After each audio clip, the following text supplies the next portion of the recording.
آج اس گئے گزرے دور میں بھی اس کمزور اور یوں سمجھیے کہ نام نہاد خلافت کے اندر اتنی جان ہے، اتنی طاقت، لہذا اس کو ختم کیا گیا۔ اور ختم کرایا گیا کن کے ذریعے سے؟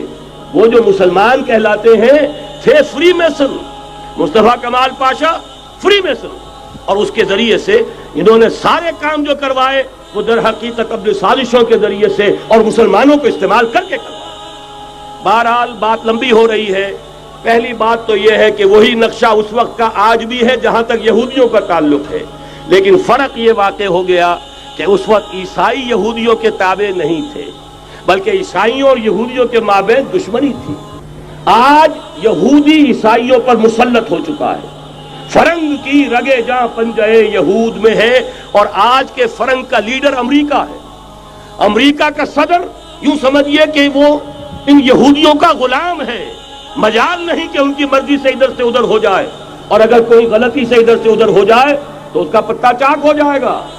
آپ دیکھیے کیا حشر ہوا ہے بش کا، حالانکہ بہت بڑا ہیرو بن کر نکلا تھا گلف وار سے، لیکن ذرا سا ایک بیان دے دیا تھا کہ جو اسرائیل کو پسند نہیں آیا، تو جو الیکشن میں چاروں شانے چت ہوا ہے اس کا جو حشر ہوا ہے وہ دیکھ لیجیے۔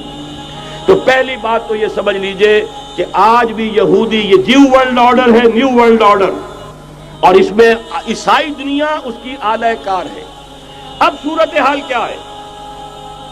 عیسائی دنیا، میں ایک بات بتا رہا تھا بیچ میں رہ گئی، کہ جہاں تک پروٹیسٹنٹ عیسائی تھے وہ تو پہلے ان کے ہاتھ میں تھے، حال ہی میں انہوں نے جو فتح حاصل کی ہے وہ کیتھولک عیسائیت کو بھی اپنے ہاتھ میں لے لیا ہے۔ چنانچہ پوپ صاحب نے فرمان جاری کر دیا ہے کہ ہمارے خداوند یسوع مسیح کے قتل کی ذمہ داری ان یہودیوں پر نہیں ہے، بری کر دیے گئے۔ 1900 برس کے بعد، بلکہ 2000 برس کے قریب ہو گئے، انہیں ایگزونریٹ کر دیا گیا، ایبسالو کر دیا گیا، ان پر ذمہ داری نہیں۔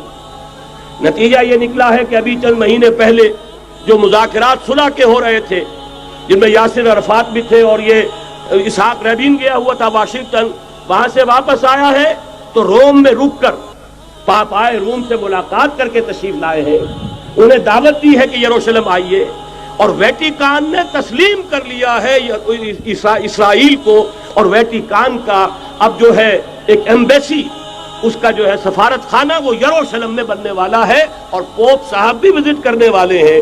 گویا کہ یہ گٹھ جوڑ اب مکمل ہو چکا، اب کہیں اس میں کوئی کمی نہیں رہی۔ اس یونائٹڈ فورس کے ساتھ یہ نیو ورلڈ آرڈر اس وقت عالم اسلام پر حملہ آور ہے۔ اب اس میں نوٹ کیجئے کہ اس وقت کی فضا ہے کیا۔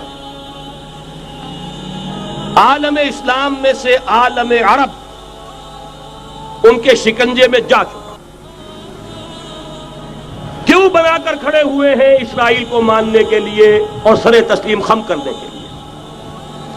انہیں بلا کر میڈرڈ میں پیش کیا گیا یہودیوں کے سامنے کہ تم جن کے ساتھ ایک ٹیبل پر بیٹھنے کو تیار نہیں تھے،